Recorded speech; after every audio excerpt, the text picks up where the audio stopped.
Milí priatelia, Západ na Ukrajine stvoril monštrum. Zelenského režim je nedemokratický a skorumpovaný, ale čo je horšie, vďaka Západu je vyzbrojený po zuby a preto je nebezpečný. Už si to priznávajú aj globálne elity, ktoré si vydávajú svoj časopis The Economist. Prečítajte si najnovšie číslo a padnete zo stoličky. Taký frontálny útok na Ukrajinu ešte v západných liberálnych kruhoch nezaznel. Na Ukrajine vraj majú vážny problém s demokraciou. Dobré ránko. Economist píše, že ukrajinský režim ohrozuje opozičné médiá a kriminalizuje politických oponentov.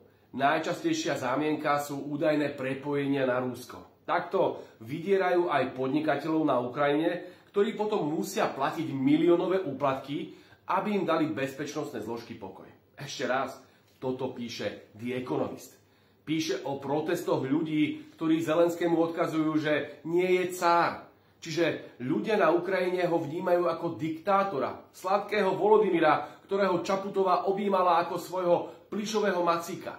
Toto nie je hanba len pre Ukrajinu. Toto je hanba aj pre progresívne Slovensko, ktoré ďalej tohto autokrata obhajuje.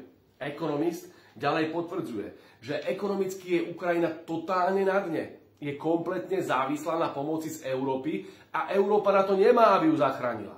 Vojenské situácia zúfala. Economist cituje dôstojníka ukrajinskej armády, ktorý hovorí, že bojovať môžu aj roky, ale aj tak budú pomaly strácať pozície a nakoniec prehrajú. Pýta sa, na čo je to dobré?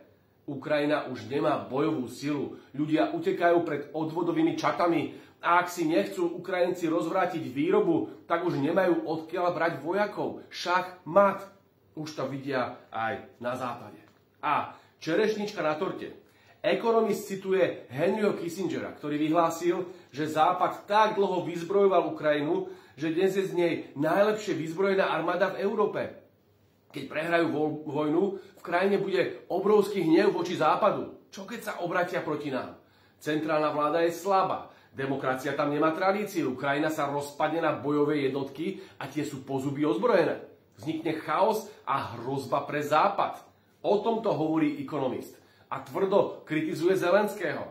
Ten je zjavne na odpis. Kým na západe mu vytvorili kult osobnosti, na Ukrajine je čoraz menej populárny. Je šialené, že Európska únia chce na Ukrajinu za týchto okolností posielať ďalšie miliardy a zbrane. Veď to je rituálna samovražda.